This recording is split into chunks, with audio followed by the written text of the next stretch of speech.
হাজারো ব্যথা বেদনার পরে ফিরে আসনি তুমি আপন ঘরে।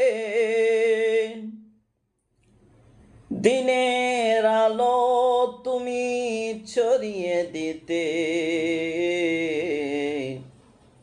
চলে গেলেন নবীজি মক্কা ছেড়ে। হে রাসূল, তোমাকে ভুলি আমি কেমন করে?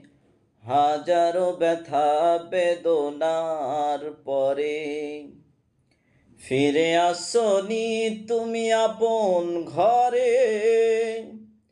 দিনের আলো তুমি ছড়িয়ে দিতে চলে গেলেন নবীজি মক্কা ছেড়ে। হে রাসূল।